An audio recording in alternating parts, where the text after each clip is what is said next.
Hello students, this is Poonam ma'am from PAL Maths. আজকে আমরা class 8 একটা chapter শুরু করব, ডাইরেক্ট অ্যান্ড ইনভার্স ভেরিয়েশনস। এবার এইখানে বেসিক্যালি আমি চ্যাপ্টারটাকে তিনটে ডিভিশনে ডিভাইড করব। একটা হচ্ছে direct variation, second inverse variation obviously, third হচ্ছে টাইম অ্যান্ড ওয়ার্ক। ওটার একটা সেপারেট সেকশন হবে, সামসগুলো দেখলেই তোমরা বুঝবে। তো ফার্স্ট অফ অল যেটা বলবো যে এই চ্যাপ্টারটা ডিরেক্টলি হয়তো তোমাদের সব বোর্ডসে নেই, বাট ঘুরে ফিরে তোমরা পাবে। বেসিক্যালি এই নামের চ্যাপ্টার যেটা, সেটা তোমরা ক্লাস 8 আইসিএসসিতে পাবে, সিবিএসসিতেও পাবে, বাট ডাইরেক্টলি ওরকমভাবে নেই। তো 7, 8, 7দেরও এই চ্যাপ্টারটা কাজে লাগবে ভালোভাবে। তো আমরা স্টার্ট করি। তো ফার্স্টে আমি এখানে আমরা সবার আগে ভেরিয়েশন কথাটার মানে কি সেটা তো আগে জানতে হবে, তারপর আমরা টাইপসগুলো ডিসকাস করছি। ভেরিয়েশন বেসিক্যালি, সাপোজ আজকে তুমি যদি দোকানে যাও, তুমি একটা পেন কিনবে, সাপোজ 1 পেন কস্ট ₹5। তুমি একটা পেন কিনলে সেটার দাম 5 রুপিস তোমাকে দিতে হবে, ঠিক আছে? কিন্তু তুমি যদি এখন 5টা পেন কেনো, তাহলে কি তোমাকে 5 রুপিসই দিতে হবে? না, তোমাকে 5 5 25 রুপিস দিতে হবে। তার মানে কি, নাম্বার অফ পেন্স আর কস্ট অফ পেন্স, এই দুটো জিনিস একটা কোয়ান্টিটির ওপর আরেকটা কোয়ান্টিটি ডিপেন্ড করছে। সাপোজ তুমি 30 রুপিস নিয়ে গেলে দোকানে, নিয়ে গিয়ে বললে এ টাকায় যে কটা পেন হয় আমাকে দিয়ে দাও, তো শপকিপার তোমাকে কটা পেন দিল? 6টা পেন দিল। তার মানে কি, তুমি টাকা বাড়ালে পেনের নাম্বারও বাড়ছে, তুমি টাকা কমালে পেনের নাম্বারও কমছে, বা ভাইসি ভার্সা, পেনের নাম্বার বাড়ালে অ্যামাউন্ট অফ মানি ও কস্টটাও বেড়ে যাচ্ছে, পেনের নাম্বার কমালে তোমার কস্টটাও কমে যাচ্ছে। তার মানে কি, এই দুটো কোয়ান্টিটি একজন আরেকজনের ওপর ডিপেন্ডেন্ট, এরা ভ্যারি করছে। একজন ভ্যারি করলে আরেকজন সেই অনুযায়ী চেঞ্জ হচ্ছে, এমন না যে ইন্ডিপেন্ডেন্টলি যে যার মতো চেঞ্জ হচ্ছে, সেটা না। তাহলে আবার আরেকটা ব্যাপারে আসি। সাপোজ তুমি আজকে তোমার টিউটার, সে তোমাকে 50টা সামস দিয়ে বলল যে এগুলো তুমি 1 উইকের মধ্যে শেষ করে রাখো, 50টা সামস। ভালো কথা। তো দেখা গেল তোমার 1 উইকের মধ্যে 50টা সামস শেষ হলো না, কারণ তোমার অন্য সাবজেক্টসেরও পড়াশোনা আছে। তোমাকে নেক্সট উইকে স্যার 50টা সামসই দিল, 1 উইক টাইমই দিল, কিন্তু বললো তুমি আর তোমার ফ্রেন্ড মিলে ওটা করো। তাহলে সেই ক্ষেত্রে কি দেখা গেল? সেই ক্ষেত্রে দেখা গেল তুমি 1 উইকের মধ্যে শেষ করে দিতে পারছো। তার মানে সামস 50টাই থাকলো। তুমি একা যখন করছো, তোমার দেখা যাচ্ছিল 10 ডেজ লাগছে, কিন্তু যেই তোমরা দুজন চলে এলে, দেখা গেল তোমার 5 ডেজের মধ্যে অঙ্ক শেষ। তার মানে ব্যাপারটা কি হচ্ছে, যখন তুমি একজন কাজ করছো, নাম্বার অফ পারসনস ওয়ার্কিং যখন কম, তখন দিনটা বেশি লাগছে, সময় বেশি লাগছে কাজটা শেষ করতে, টাইম রিকোয়ার্ড। কিন্তু যখন নাম্বার অফ পারসনস বেড়ে যাচ্ছে, তখন কাজ তাড়াতাড়ি শেষ হবে, টাইম কম লাগবে। তার মানে এখানেও আমরা দেখছি যে কতজন মানুষ কাজ করছে আর কাজটা শেষ হতে কতটা সময় লাগছে, এই দুটোও একজন আরেকজনের সাথে দারুণভাবে ভ্যারি করছে। মানে একজন চেঞ্জ হবে, আরেকজনও চেঞ্জ হবে। এই ক্ষেত্রে একজন কমলে আরেকজন বাড়বে, এইজন বাড়লে আরেকজন কমে যাবে। তো তাহলে এই ধরনের যখন কোনো ব্যাপার আসছে যে দুটো কোয়ান্টিটি একজন আরেকজনের ওপর ডিপেন্ডেন্ট হয়ে ভ্যারি করছে, হয় এ বাড়লে এ কমছে, এ কমলে এ বাড়ছে, বা এ বাড়লে এও বাড়ছে, এ কমলে এও কমছে, এই ধরনের রিলেশন যখন আমরা দেখতে পাই, তখন আমরা বলি যে a variation exists between that two quantities. এবার যখন এ বাড়লে এও বাড়বে, এ কমলে এও কমবে, তখন সেটাকে আমরা বলি ডাইরেক্ট ভেরিয়েশন। আর যখন এ কমলে এ বাড়বে, এ বাড়লে এ কমবে, তখন সেটাকে আমরা বলছি ইনভার্স ভেরিয়েশন। তো ডেফিনেশনগুলো একটু আমরা পড়ে নিই। বলছে, two quantities are said to be in variation if any increase or decrease in one quantity causes the increase or decrease in other quantity। দেখো, পয়েন্ট টু বি নোটেড, এখানে আমি রেসপেক্টিভলি কথাটা লিখিনি কেন? তখন তাহলে মানে দাঁড়াতো যে ইনক্রিজ হলে ইনক্রিজ হবে, ডিক্রিজ হলে ডিক্রিজ হবে, তবেই ভেরিয়েশন বলবো। না, আমি এখানে রেসপেক্টিভলি দিইনি। তার মানে এইখানে ইনক্রিজ হোক ডিক্রিজ হোক, এই ইনক্রিজের বরাবর ইনক্রিজও হতে পারে, ডিক্রিজও হতে পারে, বা ওই ডিক্রিজের বরাবর ইনক্রিজও হতে পারে, ডিক্রিজও হতে পারে। এই ধরনের যে কোনো ভেরিয়েশন যখন দুটো কোয়ান্টিটির মধ্যে আমি পাবো, তখন সেটাকে আমি বলবো ওদের দুজনের মধ্যে একটা ভেরিয়েশন এক্সিস্ট করছে। নেক্সট আমার টাইপস অফ ভেরিয়েশন কি? Two quantities are said to vary directly if the increase or decrease in one quantity cause increase or decrease in the other quantity. একটাতে ইনক্রিজ বা ডিক্রিজ হলে উল্টোটাতেও increase বা decrease হবে, মানে ইনক্রিজের জন্য increase হবে, ডিক্রিজের জন্য ডিক্রিজ হবে। আচ্ছা, নেক্সট বলেছে inverse variation. Two quantities are said to vary inversely if the increase or decrease in one quantity cause decrease or increase in the other quantity, মানে ইনক্রিজের জন্য ডিক্রিজ হবে, ডিক্রিজের জন্য ইনক্রিজ হবে। ঠিক আছে, এক্সাম্পল তো আমি মুখে ডিসকাস করলামই। সাপোজ কস্ট অফ পেন আর নাম্বার অফ পেনস। ঠিক আছে, যখন তুমি যে কটা তুমি পেন নেবে সেই অনুযায়ী তোমার দামটা ভ্যারি করবে। ঠিক আছে, যে যত বেশি তুমি পেন নেবে তত বেশি তোমার দাম হবে, যত কম তুমি পেন কিনবে তত কম তোমার দাম হবে। আবার ওয়ার্কার নাম্বার অফ পার্সনসের ক্ষেত্রে কি হচ্ছিল, যে কজন বেশি থাকবে তত কম টাইম লাগবে কাজটা শেষ করতে, যতজন কম হবে তত টাইম বেশি লাগবে কাজ করতে। বা খাবারের ক্ষেত্রেও একই। আজকে সাপোজ তোমাকে আমি একটা বড় কেক এনে দিলাম, একটা বড় বার্থডে কেক কিনে এনে দিলাম, যে ধরো এটা পুরো তোমার। এবার তুমি বাড়ি বসে ওটাকে খাবে, তুমি যদি একদিনে ওটাকে খেয়ে নাও তাহলে তো শরীর খারাপ করবে। তুমি কি করলে, ওটাকে আস্তে ধীরে কেটে কেটে কেটে কেটে তুমি 5 দিন ধরে খেলে। কিন্তু দেখা গেল তোমার বাড়িতে সাপোজ 5 জন থাকে, তুমি থাকো, মা থাকে, বাবা থাকে, ভাই থাকে, আর সাপোজ তোমার দাদু বা দিদা যে কোনো একজন থাকে। তাহলে তোমরা 5 জন, তোমরা 5 জন মিলে কেকটা যদি খাও দেখা গেল একদিনেই শেষ হয়ে গেল। তাহলে কি হচ্ছে, মানুষ যত বাড়ছে খাবার তত তাড়াতাড়ি শেষ হচ্ছে। ভেরিয়েশনটা কার সাথে, টাইমের সাথে, নাম্বার অফ পিপলের, খাবারের সাথে না কিন্তু। সো দেখো এখানে এবার আমরা সামসে ঢুকবো। তো সামসে ঢোকার আগে আমি একটা কথা বলবো, প্রবলেমগুলো দেখে তোমাদের খুব চেনা লাগবে। কেন লাগবে, কারণ ওই অঙ্কগুলোই তোমরা অন্য আরেকটা প্রসেসে এতদিন করে এসেছো, যাকে আমরা বলি ইউনিটারি মেথড। ঠিক আছে, তোমরা এতদিন ইউনিটারি মেথডে এই একই সাম তোমরা ইউনিটারি মেথডে করে এসেছো, এখন সেটাকে আমরা ভেরিয়েশন দিয়ে করব। আর তোমরা দেখলে বুঝবে ইউনিটারি মেথডের থেকে এই প্রসেসটা আরও অনেকটা শর্ট ওয়েতে হয়ে যাবে। যে তোমাকে ওখানের ক্ষেত্রেও বুঝতে হয়েছিল, এখানেও বুঝতে হবে যে রিলেশনটা ডাইরেক্ট না ইনভার্স। তো আজকে বেসিক্যালি আমরা ডাইরেক্ট ভেরিয়েশনের কিছু অঙ্ক করব, নেক্সট লেকচারে তারপর পরপর inverse variation, time and work আমরা করব। So let's start with the first problem. কি বলেছে, বলেছে a man earns ₹75,000 in 5 months. How much will he earn in 9 months? In how many months will he earn ₹45,000? তো এখানে আমি দুটো part দেখতে পাচ্ছি সামটার। তো কোয়ান্টিটি কোন দুটো ভ্যারি করছে আগে সেটা ভাবো। সবার আগে ডাইরেক্ট ইনভার্স সব কিছুর আগে এটা ডিসাইড করার চেষ্টা করো যে আমাকে এখানে কোন দুটো কোয়ান্টিটি ভ্যারি করছে সেটাকে আইডেন্টিফাই করতে হবে। তো দেখি আবার কোয়েশ্চেনটা পড়ি। বলছে a man earns ₹75,000 in 5 months। তাহলে কত টাকা সে 9 মান্থসে আর্ন করবে? তার মানে এখানে কি কি ভ্যারি করছে, এখানে ভ্যারি করছে নাম্বার অফ মান্থস আর অ্যামাউন্ট অফ রুপিস আর্নড, এই দুটো জিনিস তোমার ভ্যারি করছে। তাহলে আমরা কি করব, এখানে দুটো কলাম বানাবো, amount of money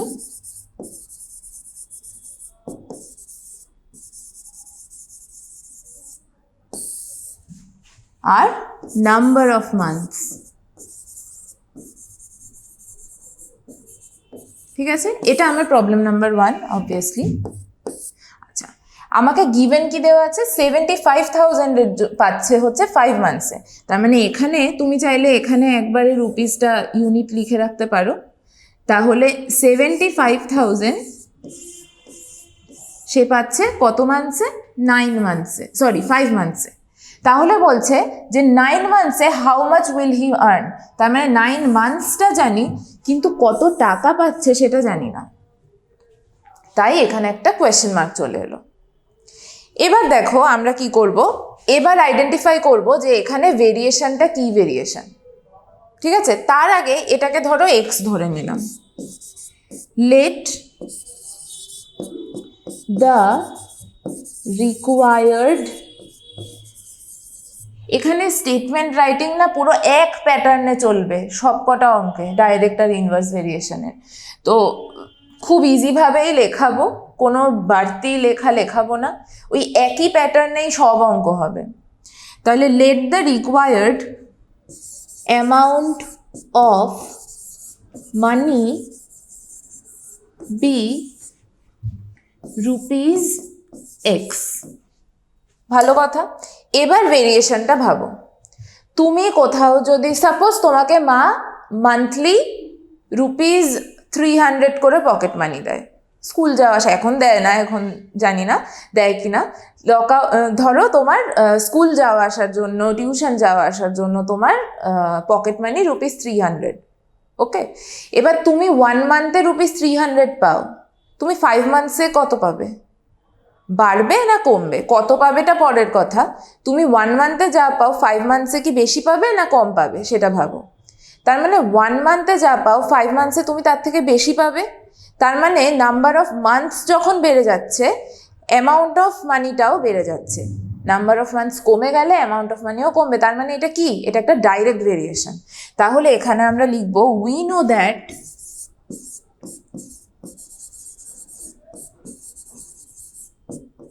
amount of money varies directly with number of months।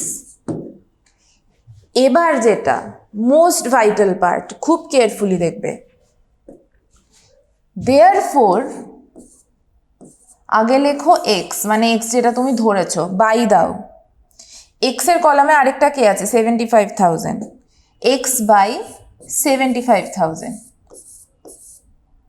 Equal to, এবার দেখো এটা ডাইরেক্ট ভেরিয়েশন ছিল, ঠিক আছে। যখন ডাইরেক্ট ভেরিয়েশন হবে, এক্সের পাশে যা আছে এখানেও সেটা এক্সের পাশে বসবে, এটার পাশে যেটা আছে এখানেও সেটা এটার পাশেই বসবে,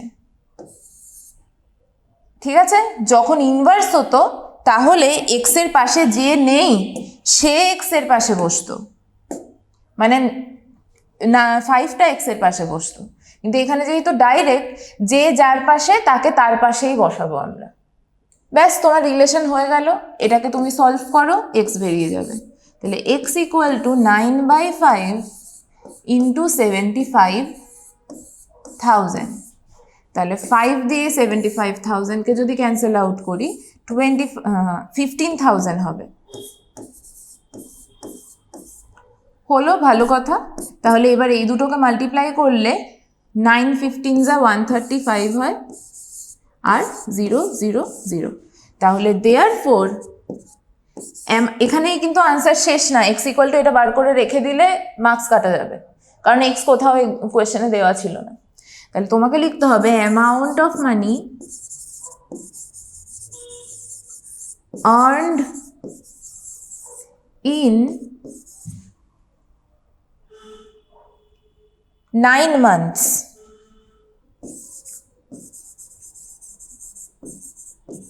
is বা equal to rupees 135,000। Point to be noted, এখানে আমি আরেকটা কথা বলবো, সেটা হচ্ছে এখানে যখন তুমি এক্স কনসিডার করছো, এক্সের ইউনিট কিন্তু লিখতে হবে। এখানে যেমন অ্যামাউন্ট অফ মানির জন্য তুমি এক্স লিখছিলে, তাই তোমাকে রুপিস এক্স লিখতে হচ্ছিল, ঠিক আছে। তো রিকোয়ার্ড নাম্বার অফ মান্থসে তোমাকে লিখতে হবে না, কারণ number of months x months মানে হয় না। নাম্বার অফ মান্থস মানে কত মাস? 6 না, এখানে এক্স একটা কনসিডার হয়ে গেছে, আমরা ওয়াই ধরবো নেক্সটটাতে। তো তাহলে এই হয়ে গেল ফার্স্ট প্রবলেম। এবার আমরা সেকেন্ড প্রবলেমটাতে আসি। এটাতেও আমরা আবার নতুন করে করব জিনিসটা। তাহলে দেখো এখানে বলেছে in how many months will he earn rupees 45,000, মানে জাস্ট উল্টোটা। তাহলে এখানেও কলামগুলো একই হবে, amount of money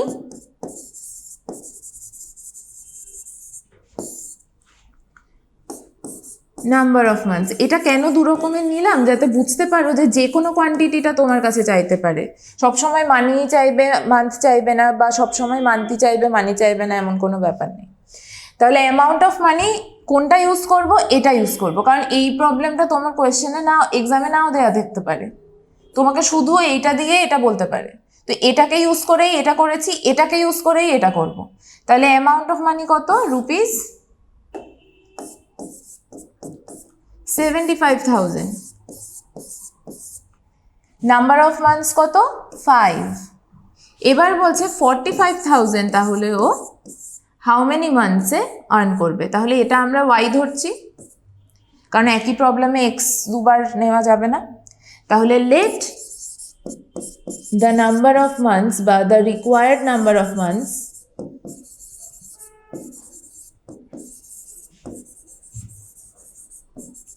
B x. তো এখানে তো ডাইরেক্ট ভেরিয়েশন তো আর পাল্টে যাচ্ছে না। তাহলে মানে অ্যামাউন্ট অফ মানি যা আছে এটা, তাহলে এটা কমেছে মানে এটাও কমবে। 75,000 5 মান্থস আর্ন করছে, মানে 45,000টাও কমবে। 45,000 আরও কম মাসে পাবে, বেশিতে পাবে না। তাহলে উই নো দ্যাট, দেখো রাইটিং সব আমি সেম রাখছি। অ্যামাউন্ট অফ মানি, এই হেডিংগুলো amount of money varies directly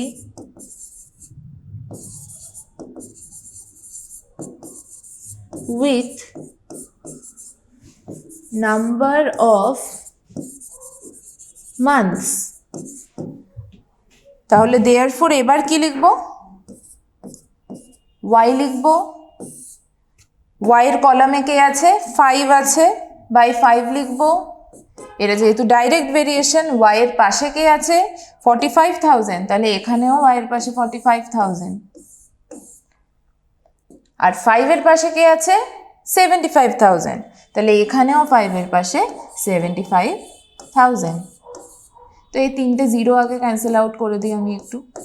তাহলে পরের লাইনে y equal to 45 by 75 into 5। Okay, তাহলে এই দুটো দেখো 15 দিয়ে ক্যান্সেল আউট হবে।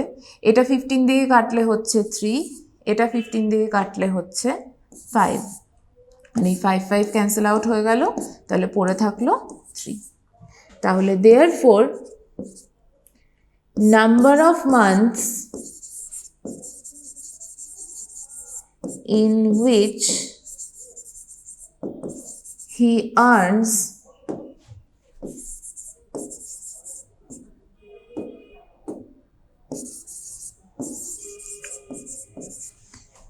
rupees 45,000 equal to 3।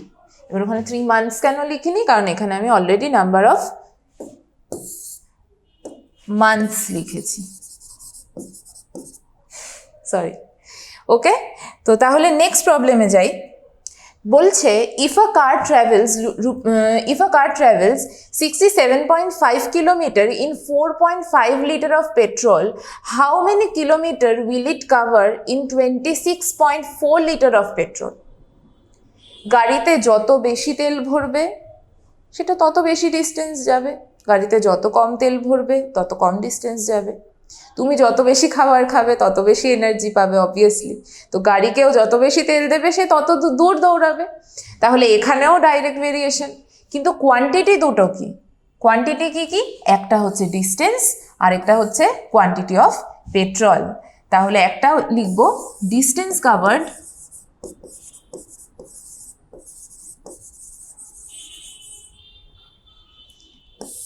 সেটা কতটা আছে? কিলোমিটারে আছে। আরেকটা লিখব কোয়ান্টিটি অফ পেট্রোল। এখানে ব্র্যাকেটে ইউনিটগুলো না লিখলে কিন্তু এখানে ইউনিট লিখতে হবে। এবার বারবার ইউনিট না লেখার জন্যই এখানে আমরা ব্র্যাকেটে ইউনিট বসিয়ে দেবো। কোয়ান্টিটি অফ পেট্রোলটা লিটারে রয়েছে। আচ্ছা, ফার্স্টে কি দেওয়া আছে? 67.5 কিলোমিটার যাচ্ছে 4.5 লিটার পেট্রোলে, তাহলে 67.5 কিলোমিটার যাচ্ছে 4.5 5 লিটার পেট্রোলে। তাহলে how many kilometre will it travel in 26.4 litre? তাহলে আমার 26.4 লিটার পেট্রোলে কতটা যাবে? তো এটা অবভিয়াসলি আমরা এক্স ধরবো। নেক্সট প্রবলেমে এসে গেছি, এবার এক্স ধরতেই পারি, এক্স ধরবো। তাহলে ফার্স্টে আগে যেটা required, let the required distance covered, just এটা বসিয়ে দিচ্ছি এখানে, distance covered be x kilometre. এবার ভেরিয়েশনও ডাইরেক্ট, সেটাও দেখে নিয়েছি। We know that distance covered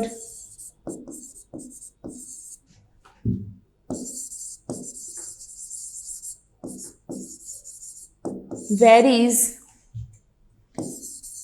directly with quantity of petrol.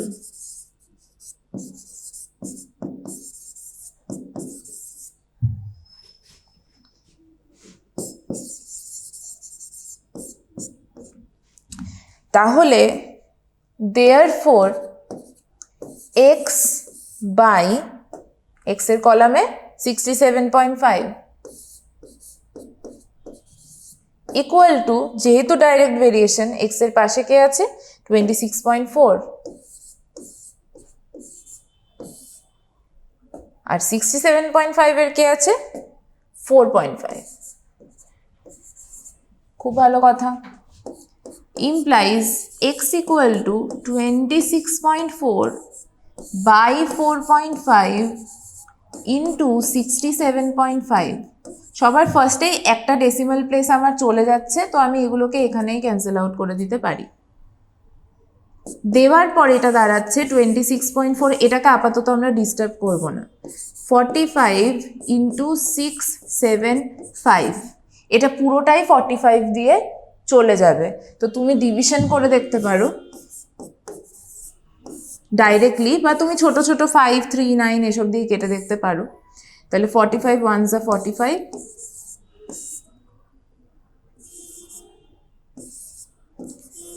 45 5s are 2 to 5,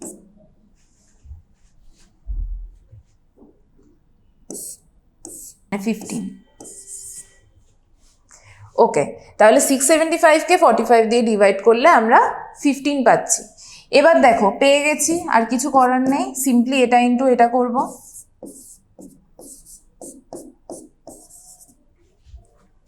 (26.4) into 15,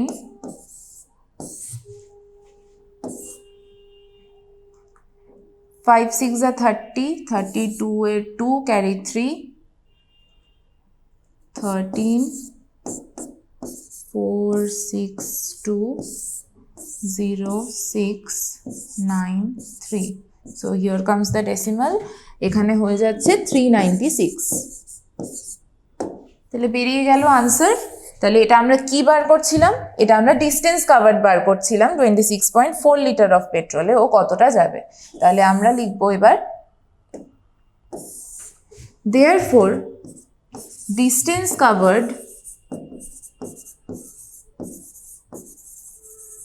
in 26.4 liter of petrol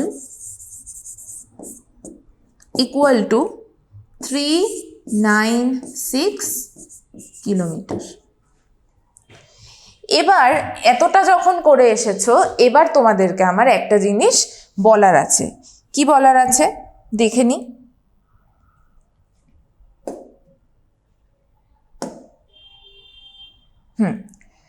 তো যেটা বলার আছে আমার তোমাদেরকে, সেটা হচ্ছে তোমাদেরকে আমি একটা কথা বললাম, যখন ডাইরেক্ট ভেরিয়েশন হচ্ছে, সাপোজ আজকে এই প্রবলেমটার দিকেই যদি আমি তাকাই, আমার কি ছিল,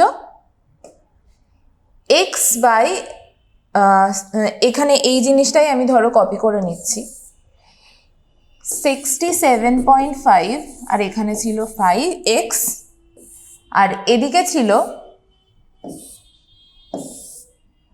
4.5 আর 26.4।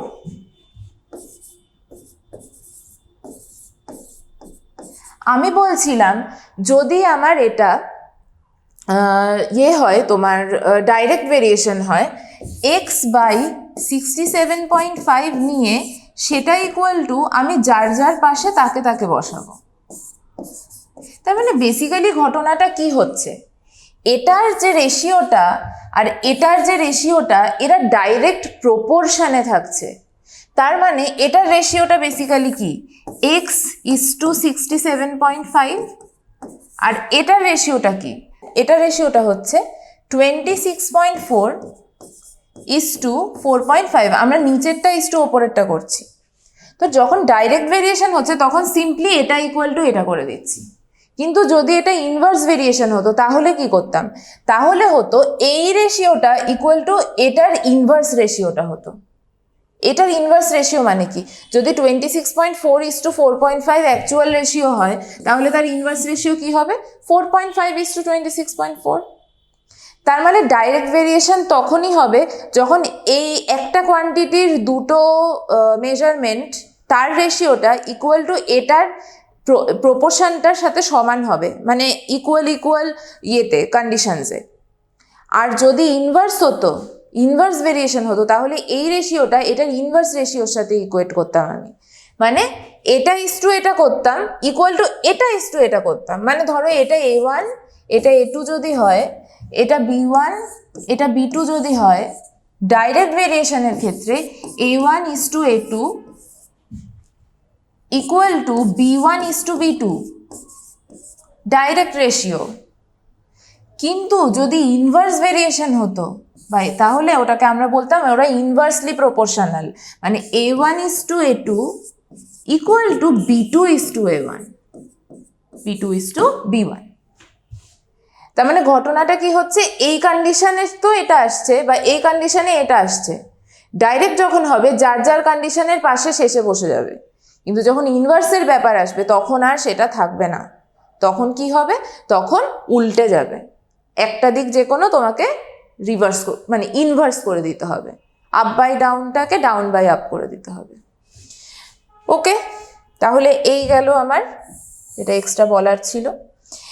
নেক্সট প্রবলেম আমাদের আছে, আ tower 24 meter high casts a shadow of 16 meter.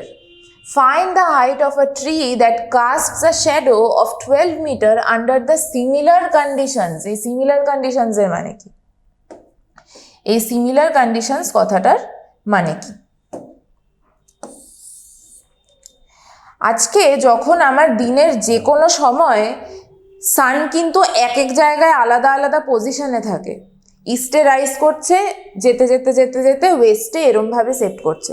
তার মানে অ্যাট ডিফারেন্ট টাইমস তোমার দিনের at different times of the day সানের পজিশন কিন্তু চেঞ্জ হচ্ছে, আর সানের পজিশনের সাথে সাথে শ্যাডোর লেন্থও চেঞ্জ হচ্ছে। শর্টেস্ট কখন থাকে শ্যাডো, বা থাকেই না কখন, যখন ইট ইজ নুন, মানে 12 নুন। তুমি মাঝখানে যদি দাঁড়াও, সানটা এক্স্যাক্টলি তোমার মাথার ওপর, তো ও শ্যাডো কোন দিকে কাস্ট করবে? আজকে সান যদি এদিকে থাকে তোমার শ্যাডো এদিকে পড়বে, সান যদি এদিকে থাকে তোমার শ্যাডো এদিকে পড়বে। সানটা একটু নিচে থাকলে শ্যাডো বেশি লম্বা পড়বে, আর একটু উপরে থাকলে শ্যাডো কম লম্বা পড়বে। তো বলছে যে সিমিলার কন্ডিশনে দাঁড়িয়ে একটা টাওয়ার যদি তুমি নাও, ওই টাওয়ারটার হাইট হচ্ছে 24 মিটার, সে শ্যাডো কাস্ট করছে 12 মিটারের। তাহলে বলছে সেম কন্ডিশনে একটা গাছ যার শ্যাডো 12 মিটার, তার হাইট কত? তাহলে গাছটা কন্ডিশন তো সানের একই রয়েছে, তার মানে সানের ওপর কিছু ডিপেন্ড করছে না। তাহলে ঘটনাটা যেটা হচ্ছে, যেই অবজেক্টটার শ্যাডো তুমি বার করছো, ওই অবজেক্টটার যা হাইট সেটা যত বেশি হবে শ্যাডোর লেন্থ তত বেশি হবে। একটা ছোট মানুষের শ্যাডো তো ছোট হবে, কিন্তু একটা বড় মানুষের শ্যাডো লম্বা হবে। সেম জায়গায় দাঁড়িয়ে সেম সময়, মানে তুমি যখন ছোট ছিলে, তুমি মায়ের হাত ধরে যখন রাস্তায় হাঁটতে, তুমি নিশ্চয়ই শ্যাডোগুলোর দিকে তাকিয়েছো তখন। তো তখন তুমি নিশ্চয়ই দেখতে মায়ের শ্যাডোটা বড়, তোমার শ্যাডোটা ছোট। সেটা কেন হচ্ছিল? সানের কারণে না? সান তো তখন তোমাদের দুজনের জন্যই একই। তাহলে ব্যাপারটা কি হচ্ছিল? ব্যাপারটা হচ্ছিল তোমার মা তোমার থেকে লম্বা ছিলেন, তুমি ছোট, তাই তোমার মায়ের হাইট বেশি বলে তার শ্যাডোটাও বড়, তোমার হাইট কম বলে তোমার শ্যাডোটাও কম। তাহলে এটাও ডাইরেক্ট ভেরিয়েশন। তাহলে এখানে আমরা আবার একই করব, হাইট অফ দ্য অবজেক্ট লিখব, কারণ একবার টাওয়ার আছে একবার ট্রি আছে, ইউনিট কি? Metre. Length of the shadow,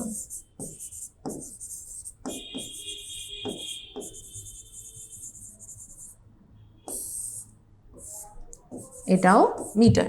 তাহলে যখন অবজেক্টের হাইট 24 মিটার, শ্যাডোর লেংথ 16 মিটার, যখন শ্যাডোর লেংথ 12 মিটার, তখন অবজেক্টের হাইট কত?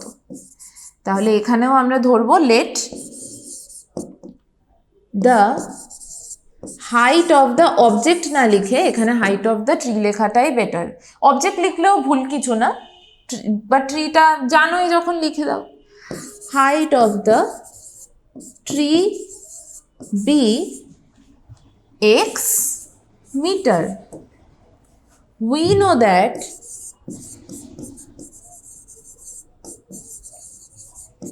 height of the object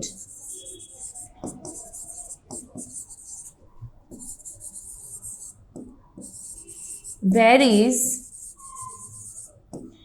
directly with length of the shadow.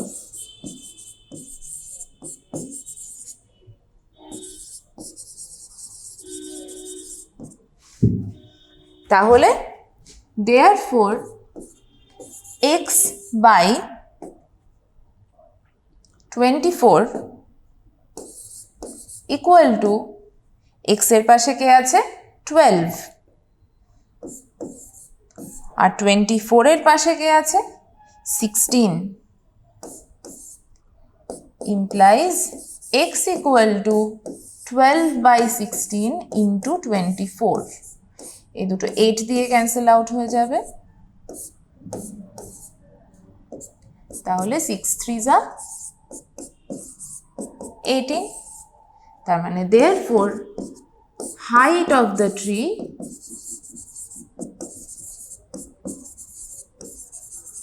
equal to 18 লিখে রেখে দিলে হবে না, 18 metre. Next problem, the scale of a map is given as 1:,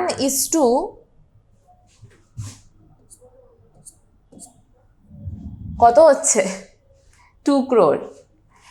Two cities are 3 centimeter apart on the map. Find the actual distance between them.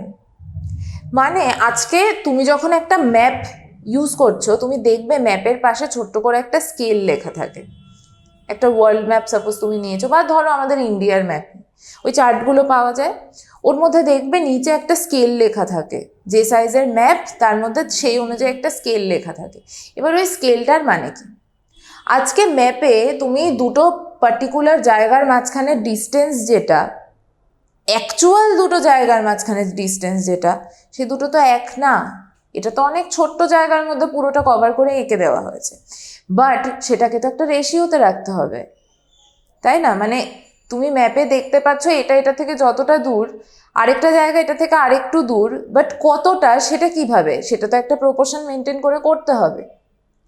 তার মানে অ্যাকচুয়ালে জায়গাটা যতটা দূর সেটার সাথে ম্যাপে যেটা রেখেছে সেটার একটা ডেফিনিট রেশিও মেনটেন করে পুরো আঁকাটা আঁকতে হবে, না হলে কোনো জায়গাটা বেমানান হয়ে যাবে। একটা জায়গা দেখা গেল এরকম আছে, একটা জায়গা অন্যরকম মেজারমেন্ট এসে যাবে।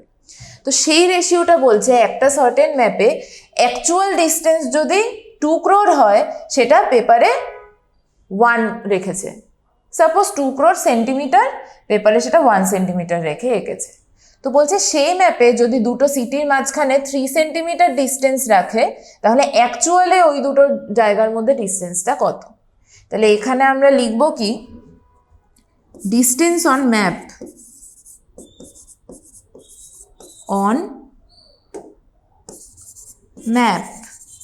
এখানে মেজারমেন্ট সেন্টিমিটারে দেওয়া, তো আমরা সেন্টিমিটারেই সব বেরোবে। ডিস্টেন্স বা অ্যাকচুয়াল ডিস্টেন্স,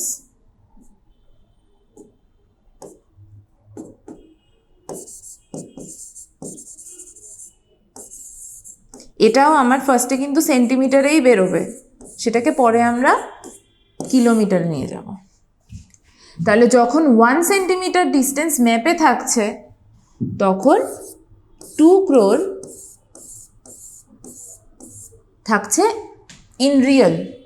যখন ম্যাপে 3 সেন্টিমিটার থাকছে তখন রিয়েলে কত হবে। তো এখানেও একই, লেট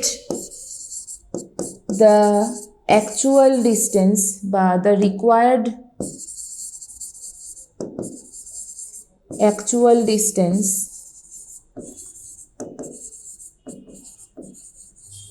be x সেন্টিমিটার। ইউনিটটা খুব কেয়ারফুলি বসাবে। we know that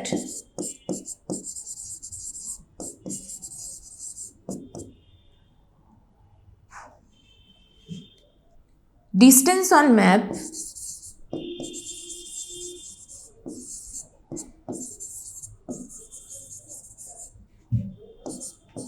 varies directly with actual distance.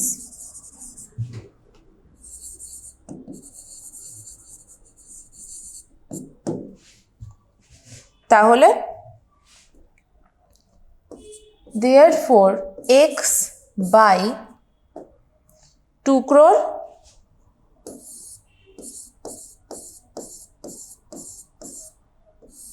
equal to x এর পাশে 3 আর 2 crore এর পাশে 1। That implies x equal to 3 এর by 1 লিখে কোনো লাভ নেই, 3 into 2 crore equal to 6 crore. Therefore, actual distance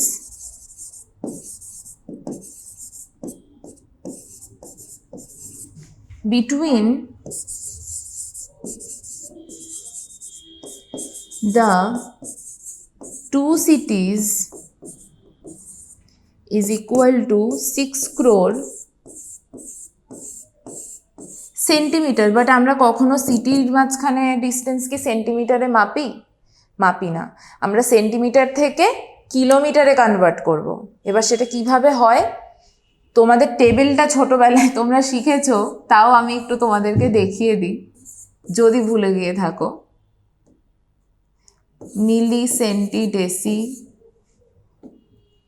metre, Deka, hecto, kilo. So আমরা কোথা থেকে কোথায় আসবো, আমরা সেন্টিমিটার থেকে কিলোমিটারে আসবো।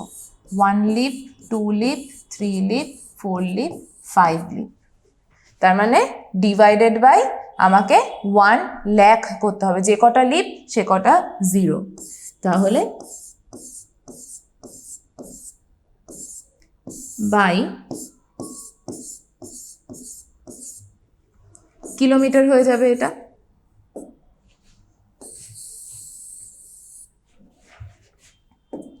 তো জাস্ট জিরোগুলো ক্যান্সেল আউট হয়ে গেলেই হয়ে গেল।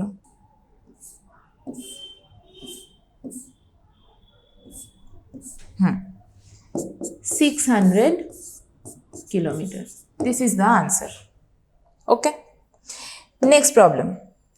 বলছে in the model of a ship the mast is 6 centimeter high while the mast of the actual ship is 9 meter high. If the length of the ship is 33 meter, how long is the model of the ship? মানে ঘটনাটা কি হচ্ছে, একই ম্যাপের মতোই এটা, এখানে sheep নিয়েছে। অ্যাকচুয়াল যে শিপগুলো হয়, জাহাজ অনেক বড় বড় হয়, কিন্তু ওটার তো প্ল্যান বানাতে হবে আগে। সাপোজ যে কোনো একটা বাড়িও যখন বানানো হয়, বা এই যে বড় বড় শপিং মলগুলো, কমপ্লেক্সগুলো যে বানানো হয়, এগুলোর তো ফার্স্টে ইঞ্জিনিয়ারিং কিছু প্লট তৈরি করতে হয়, যে দেখে নিয়ে জাস্ট প্ল্যানটা রেডি করা, একটা মডেল বানিয়ে ওটা দেখানো যে এটা আমার প্রপোজাল। এবার সেটা দেখে যদি অ্যাপ্রুভড হয়, সেই স্ট্রাকচারে বড় বিল্ডিংটা তৈরি হবে।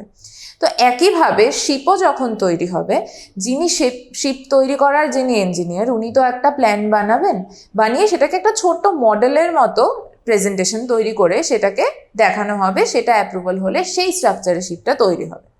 তো ওই মডেলটা আর ওই অ্যাকচুয়াল শিপটার মধ্যে তো সাইজের বিশাল ডিফারেন্স। প্রত্যেকটা পার্ট একটা ডেফিনিট রেশিওতে ওটার সাথে রিলেটেবল, ভ্যারি করবে।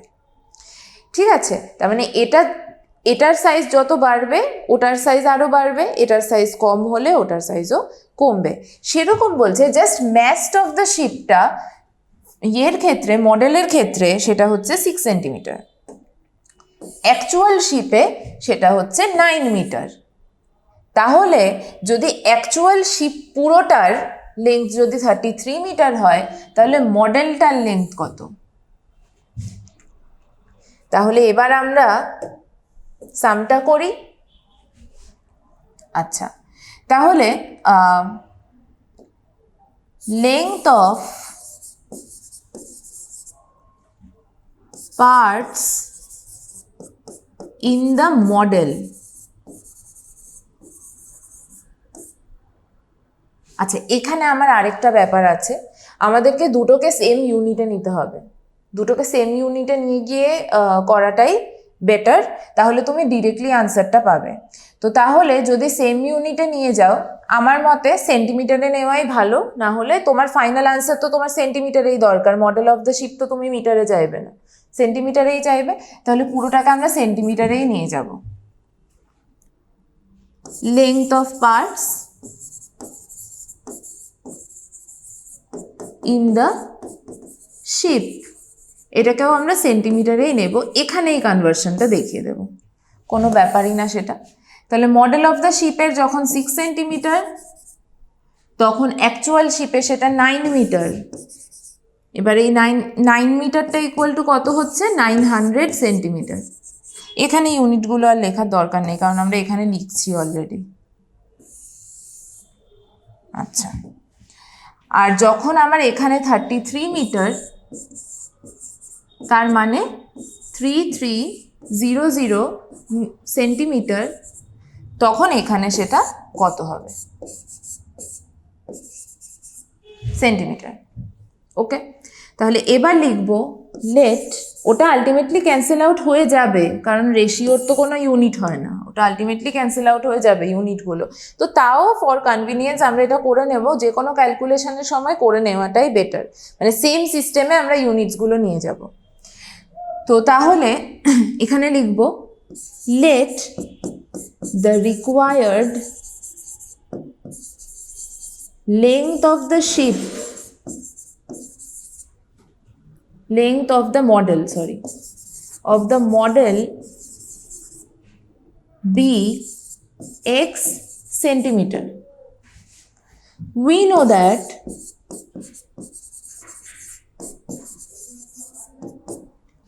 length of the parts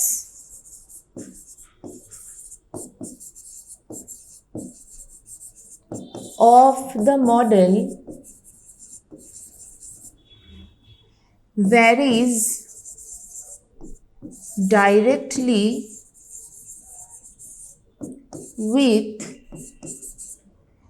length of the parts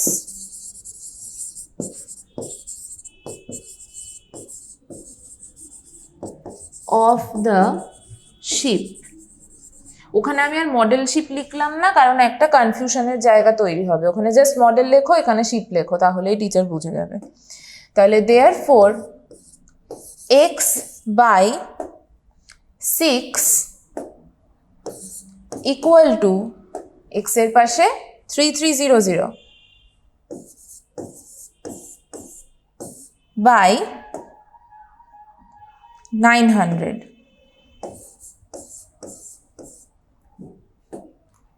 তো 0 ক্যান্সেল আউট হয়ে যাচ্ছে, x equal to 33 by 9 into 6, 3 দিয়ে কাটলে এটা 2, এটা 3, 3 11 যা 33, তাহলে 11 2 যা 22। therefore length of the, এবার মডেল অফ দ্য শিপ লিখতে পারো, model of the ship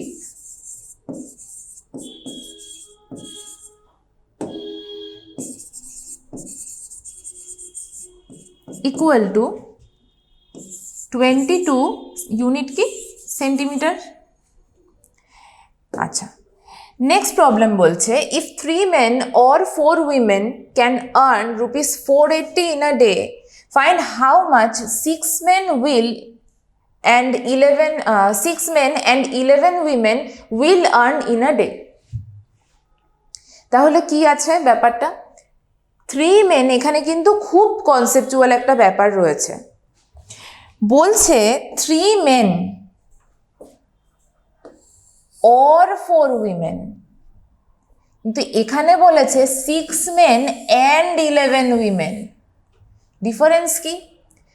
3জন লোক যদি সেপারেটলি কাজ করে, ঠিক আছে, তারাও একদিনে 480 রুপিস পাবে। 4জন উইমেন যদি একদিনে কাজ করে, সেও একদিনে 480 রুপিস পাবে, 4জন, তার মানে সেপারেটলি। কিন্তু যদি আমি একসাথে 6জন লোক আর 11 জন মহিলাকে নিয়ে কাজ করাই, তখন কি হবে? তার মানে আমার কি দরকার? আমার দরকার একজন লোক কত, একজন মহিলা কত, সেরমভাবে আমরা বার করব। আমরা সবার আগে কি করব? পুরোটাকেই আইদার মেনে কনভার্ট করব অর আমি উইমেনে কনভার্ট করব। এবার 3 men or 4 women কথাটার মানে কি? 3 men আর 4 women ইকুইভ্যালেন্ট। আমরা ইকুইটিতে যাচ্ছি না ব্যাপারটাতে, ইকুয়ালিটিতে। তো এখানে যেটা বলছে যে 3 men যা পাবে 4 womenও তাই পাবে। তার মানে 3 men ইকুয়াল টু 4 women। তাহলে ফার্স্ট কন্ডিশন আমার এটা দেওয়া আছে যে amount of money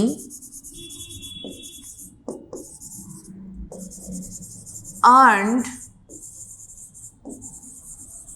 by 3 men সেটা ইকুয়াল টু হচ্ছে অ্যামাউন্ট অফ মানি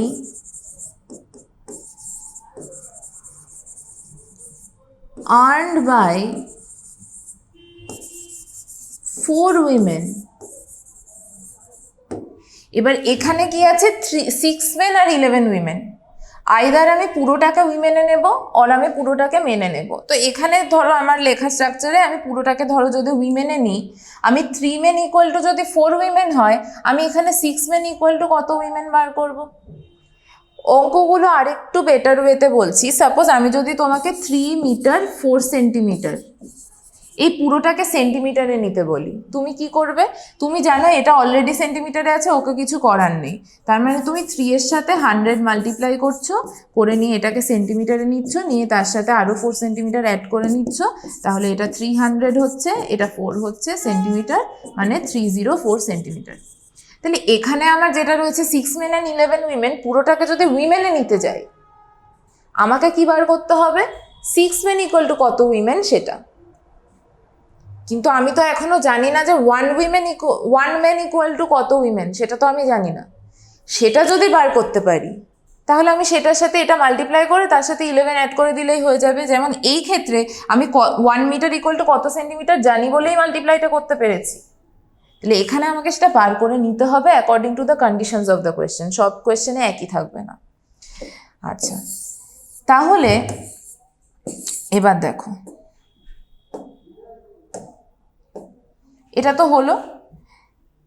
তার মানে amount of money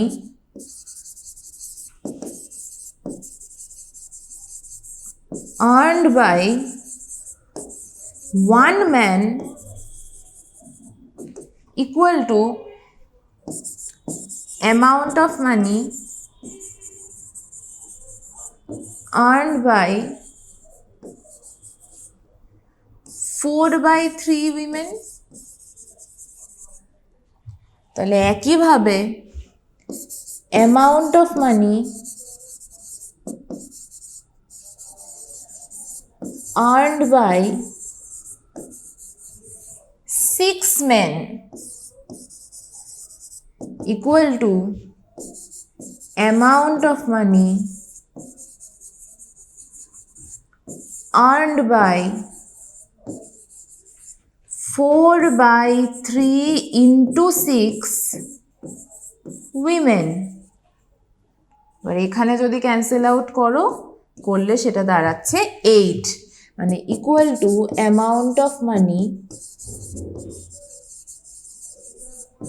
earned by 8 women। তাহলে 6 মেনের জায়গায় 8 উইমেন এসে গেল।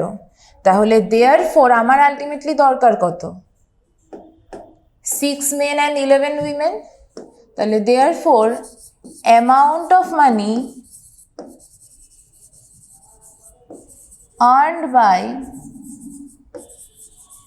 6 men and, এখানে কিন্তু অন না, and 11 women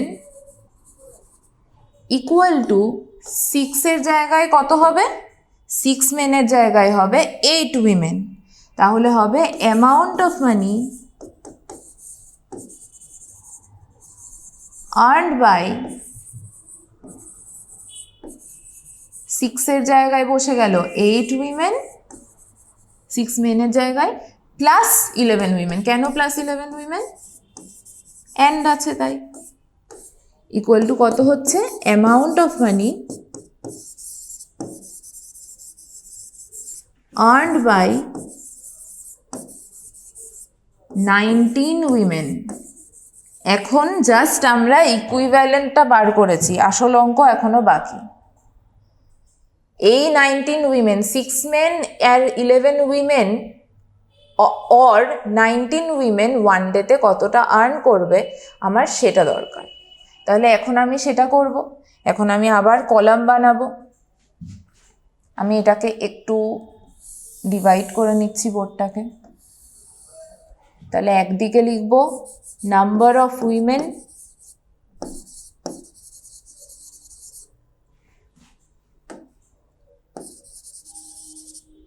আরেক দিকে লিখব amount of money, amount of মানির ব্র্যাকেটে রুপিস। তাহলে নাম্বার অফ উইমেন, 4 জন উইমেন 480 রুপিস পায়। কেন 3 মেনটা নিচ্ছি না? কারণ এটা অর আছে। তাহলে 19 উইমেন বা 6 men and 11 women একদিনে কত টাকা পাবে? এবার তো বাকি তোমরা জানো কি করতে হবে। Late the required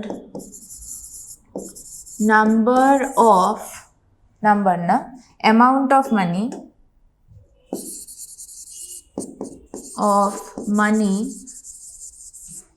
be rupees X.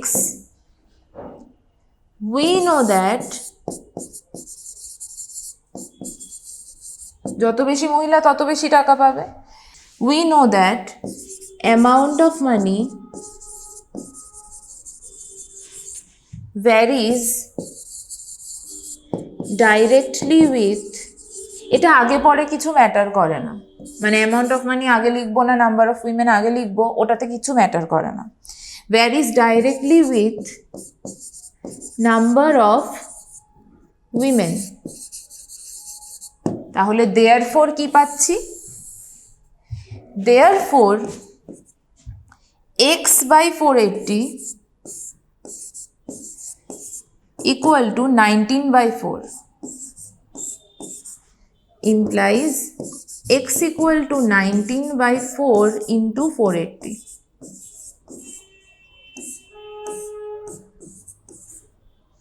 তাহলে 19 into 120,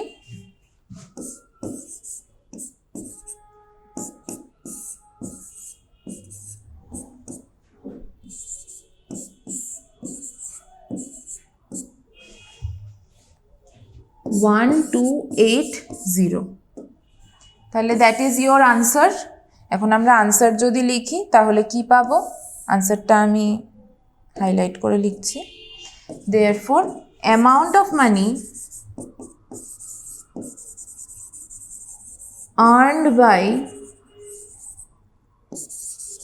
আনসারে কিন্তু আর 19 উইমেন লিখবো না, কোয়েশ্চেনে যেটা দেওয়া ছিল 6 men and 11 women in one day equal to ₹1280. ওকে,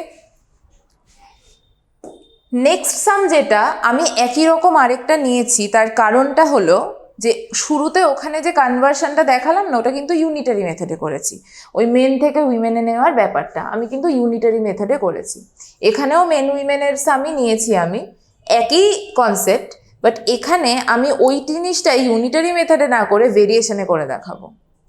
তোমরা কনভিনিয়েন্ট যে কোনো প্রসেসে করতে পারো, এটাতে শর্ট হবে। সো দেখে নাও। তো শুরুতে কনভার্সন আমার কি করতে হবে? আচ্ছা, কোয়েশ্চেনটা আগে পড়ি। বলছে if 5 men or 7 women,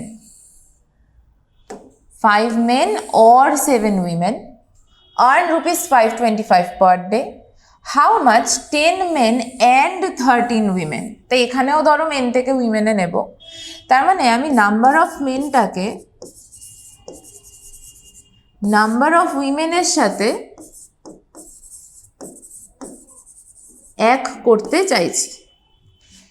5 men যখন অর 7 women, অর আমরা কখন বলি? যখন এই দুটো ইকুইভ্যালেন্ট কিছু হবে। আমাকে এটা বা ওটা দাও, মানে কি আমি এটাও নিলে যা, ওটা নিলেও আমার কাছে তাই। তার মানে 5 menও যা, 7 womenও তাই। তার মানে 5 যখন, তখন নাম্বার অফ উইমেন 7 হচ্ছে। এবার এইখানে দেখো 10 menটাকে আমি উইমেন বানাতে চাইছি। 13 women তো উইমেন রয়েছে, ওকে আপাতত হোল্ডে রাখবো। 10 menটা কত উইমেন সেটা আমি বার করবো। লেখা অনেক কম, তাহলে এখানে লিখব let the required number of women be X. We know that number of men varies directly as number of women. তাহলে এখানে therefore কি আসবে? এখানে therefore আসবে X by 7 equal to 10 by 5 implies X equal to, এখানে কিন্তু ফ্র্যাকশনও আসতে পারে, এমন কোনো ব্যাপার নেই যে ফ্র্যাকশন অ্যান্ড উইমেন মেন কি করে আসবে। রিলেশনটা ওরকম তোমাকে দিতেই পারে, তুমি তো আর মানুষ কেটে নিচ্ছ না, সে এতটা লোক আর এতটা মহিলাই নিচ্ছে। তো আমরা হিসেবের সুবিধের জন্য, ক্যালকুলেশনের সুবিধের জন্য আমরা দুটোকে সেম কাইন্ড অফ কোয়ান্টিটিতে নিয়ে যাচ্ছি। তাহলে ক্যান্সেল আউট করলে এটা দাঁড়াচ্ছে 14। তাহলে আমি কি করলাম? 10 men ইকুয়াল টু কত উইমেন বার করে নিলাম। তাহলে এবার আমি বার করব 10 men and 13 women equal to কত হবে। তাহলে therefore amount of money earned by 10 men and 13 women equal to কত হবে? 10 মেনের জায়গায় 14 উইমেন বসে যাবে, equal to amount of money earned by 14 plus 13 women, বা এটাকে এভাবেই লিখে দিতে পারো ডিরেক্টলি, তাহলে লেখা কম হবে। 14 plus 13 equal to 27 women, একটা লাইনেই লেখা হবে, নাহলে এটা পুরোটা আবার লিখতে হতো। তাহলে 27 women তুমি ইকুয়ালিটি পেয়ে গেছো। এবার তুমি কি করবে? এবার জাস্ট কত টাকা আর্ন করবে পার ডে সেটা আমরা বার করব। আচ্ছা, তাহলে কত টাকা আর্ন করবে পার ডে সেটা বার করব। এবার আবার আমাদের নাম্বার অফ উইমেন আর amount of money.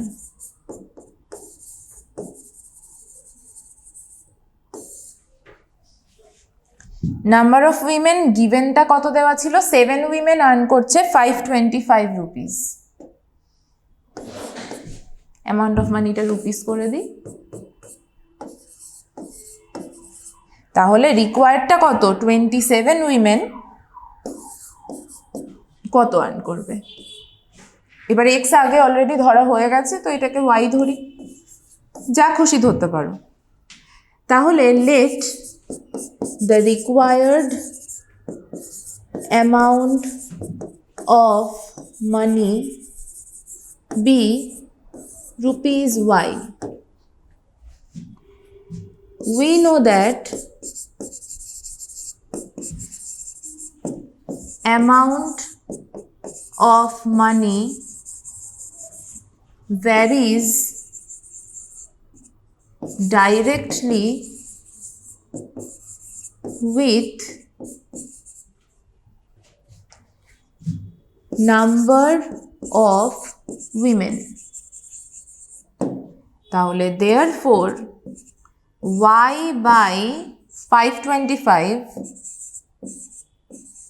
equal to 27 by 7.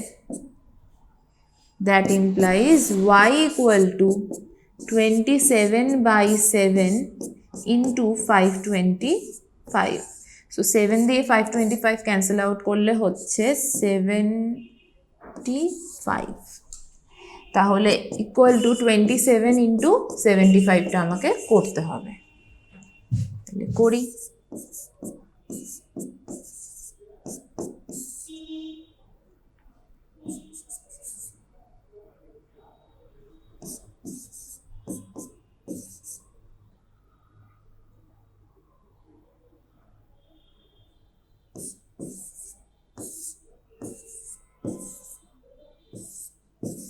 $2025.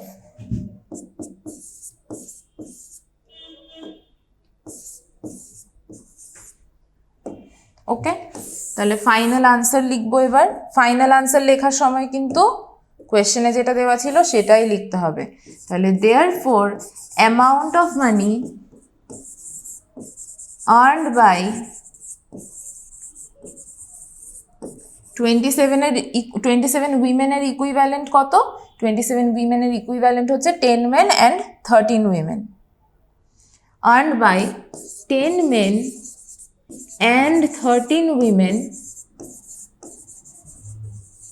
equal to বা in a day, per day, এটা লিখে দিই, কোয়েশ্চেনে ছিল per day equal to rupees 2025.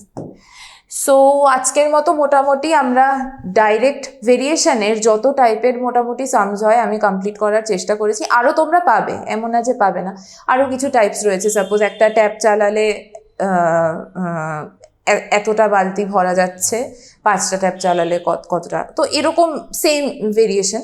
তো তোমরা কোয়েশ্চেন পড়লেই বুঝতে পারবে। সবার আগে ফার্স্ট অফ অল আবারও রিপিট করে দিচ্ছি, কোয়েশ্চেন পড়ে দেখবে কোন দুটো কোয়ান্টিটি ভ্যারি করছে সেটা আগে ফাইন্ড আউট করো। যেমন ধরো এখানে আমি যেটা শ্যাডোর সামটা নিয়েছিলাম, ওখানে কিন্তু সানের অ্যাঙ্গেলটা দিয়েও সাম দিতে পারতো, তখন সেটা অন্য ব্যাপার হয়ে যেত। তো এখানে তোমাকে ভ্যারি কোন দুটো করছে, কোন দুটো চেঞ্জ করছে সেটা দেখতে হবে। কোনো একটা পার্টিকুলার কোয়ান্টিটি, যদি 3টে কোয়ান্টিটির নাম থাকে, 3টের মধ্যে যে কোনো একটা হয়তো দেখা গেল সে স্ট্যাটিক রয়েছে, সে চেঞ্জ হচ্ছে না, যে দুটো চেঞ্জ হচ্ছে সেই দুটোকে নিয়ে ভাবতে হবে। ওকে, তো তাহলে সেটা ফাইন্ড আউট করার পর এখানে যেমন আমরা শুরু থেকে আজকে ধরে নিয়েছিলাম যে এগুলো সবই ডাইরেক্ট প্রপোর্শনের সাম, কিন্তু তোমাকে যখন এক্সামে দেবে তোমাকে তো ডাইরেক্ট ইনভার্স বলে দেবে না, তোমাকে আইডেন্টিফাই করতে হবে যে এটা ডাইরেক্টের দিয়েছে না ইনভার্সের দিয়েছে। সেটা কমন সেন্সের ব্যাপার, সেটা তোমাকে নিজেকে দিয়ে ভাবতে হবে যে এটা বেশি হলে কি এটা বাড়বে না কমবে। সো সেইভাবে করে তোমাকে আইডেন্টিফাই করতে হবে। সো ডাইরেক্ট প্রপোর্শনের মোটামুটি বেশ কিছু সামস করেছি, তোমরা প্র্যাকটিস করো বেশি করে, এটা রিভাইজ করে এসো। নেক্সট লেকচারে আমরা ইনভার্স ভেরিয়েশন শিখবো, ইনভার্স ভেরিয়েশনের বেশ কিছু সামস নেব, ওগুলো সলভ করবো। Okay, so that's your homework for today. Thanks a lot for keeping till the and.